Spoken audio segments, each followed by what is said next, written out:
We now have 4 key campaigns, and I'm going to mention these briefly. Our first focuses on restrictive visiting practices in care homes and hospitals. Precedents set during lockdown have emboldened unscrupulous providers to impose visiting restrictions on families, especially those who complain about poor care. Together believes that there should be no state-imposed restrictions on the care home residents and patients to have regular and meaningful contact with their families.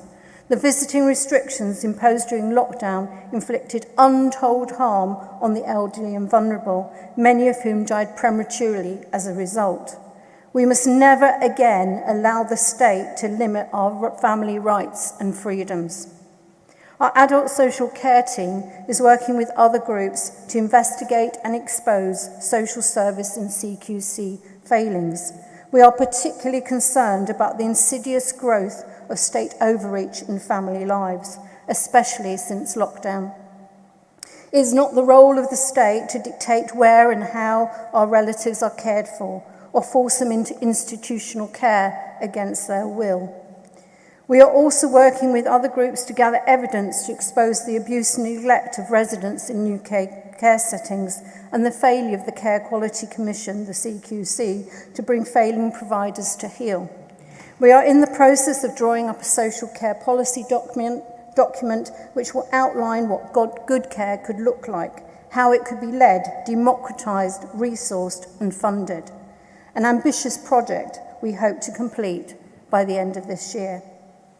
Our Unpaid Carers campaign continues to work with other groups to raise awareness of the plight of families forced to give up work to care and help build support networks to ease the burden of family carers.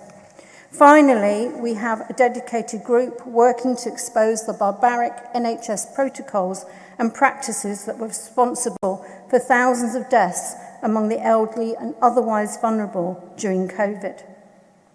These protocols were routinely applied in the case of elderly and vulnerable patients presenting with COVID symptoms or those simply testing positive after a dodgy PCR test.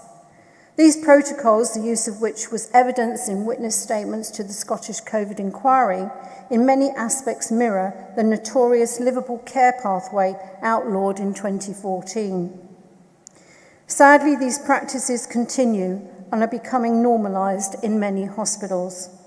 NHS care is being rationed and elderly patients, especially those with dementia and other comorbidities, are frequently being denied life-saving treatment despite not being at end of life.